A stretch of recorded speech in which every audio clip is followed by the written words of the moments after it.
Have you ever wondered what it would look like if someone put a tiny tree in a big pot? Well, today I'm going to show you. We're going to go out and find some bonsai trees in the city. Now, when people think of bonsai, they usually picture these little old Japanese men standing in a garden carefully trimming a tree. But here in the city, we don't have time for that nonsense. Here, we get our bonsai from nature's own hands, the ones that made the trees in the first place. The ones that I'm talking about are branches. Yep, branches make great bonsai trees. Just take a look at this one. This guy has got more character than the entire cast of Seinfeld. The art of finding good bonsai branches is called bonsai hunting, and the best place to do it is on trees. You see, when a branch grows too long, it can't support itself, so it starts to sag. This natural movement creates a beautiful curve that you just can't get with regular pruning. To get this kind of bend in a tree, you would have to bend it while it's growing, and by then, it would be too late because the tree would grow around the bend and it wouldn't look good anymore. So the only way to get a bonsai tree with a really nice curve is to find one in nature. Now, finding a tree with the perfect branch isn't easy. It takes a lot of skill and experience. There's a lot of things to look for. First of all, you want to find a tree that's growing near water. That way, the roots will be more developed and the trunk will be thicker. You also want to look for trees that have been pruned before. That way you know that there's already someone out there who's looking for bonsai material. If you see a tree that looks like this, you know it's been pruned by a professional. And if you can find one of these trees, you're in luck because the branches are going to be perfect for bonsai. But sometimes you don't need to go looking for trees. The trees come to you, like this one.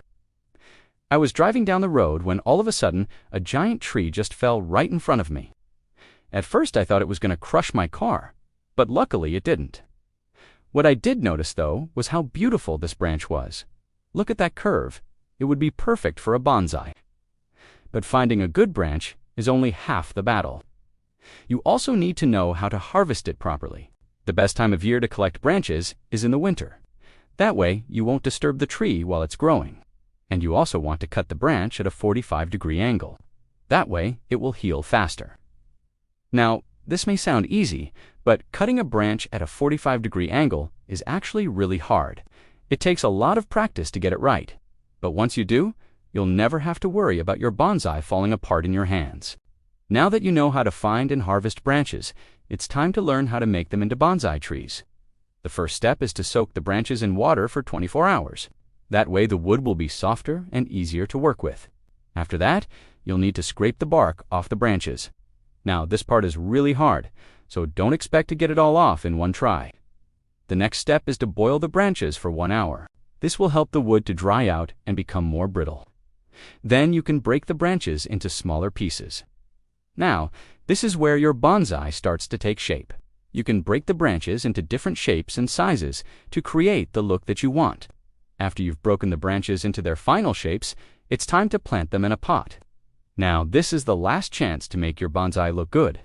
If you mess up at this step, your bonsai will never look good. You want to fill the bottom of the pot with rocks or soil, then place the branches in the pot in a pleasing arrangement. Finally, you'll need to water your bonsai and add fertilizer. Now, this is all there is to making a bonsai tree. So, now that you know how to make bonsai trees, let me show you some of the best places to hunt for branches in the city. The first place I like to go is parks. Parks are great because there's always lots of trees, and they're usually pretty old. That means there's bound to be some nice bonsai material. Just remember to stay away from the popular trees. Everyone else is going to be there looking for bonsai too. You want to go off the beaten path a little bit to find the good stuff. Another great place to look for bonsai is along riverbanks. Riverbanks are great because the trees there are always growing over the water. That means they have to grow in a unique way to survive.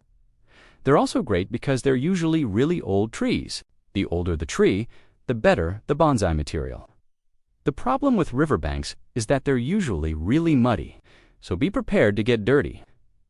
The last place I want to talk about is probably the most controversial. Some people love it, others hate it. But I think it's the best place to find bonsai in the city. That place is the suburbs. Suburbs are great because everyone there is always getting rid of trees. They're always planting new trees, or they're getting rid of old trees.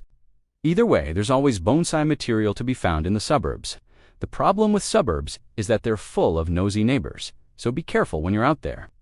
Now that you know where to find bonsai, it's time to learn how to make it into a house. When people hear that I make my houses out of bonsai, they always look at me like I'm crazy. But it's true. I've been making my houses out of bonsai for years. All of the materials I use are natural and biodegradable. The first step is to find some nice straight branches. These will be the foundation of your house. Once you have your branches, it's time to start assembling the house. You can use twigs and leaves to build the walls and roof. Just make sure that everything is nice and secure. The last thing you want is your house falling apart. The finishing touch is to add some moss to the roof.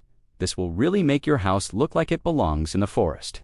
Now that you know how to make a house out of bonsai, let me show you why I think it's the best material for building houses. The first reason is that it's really strong. When you think of a tree, you might think of something that's fragile and delicate, but trees are actually really strong. They can withstand winds of over 100 miles per hour. That's why I feel confident that my bonsai houses can withstand any weather.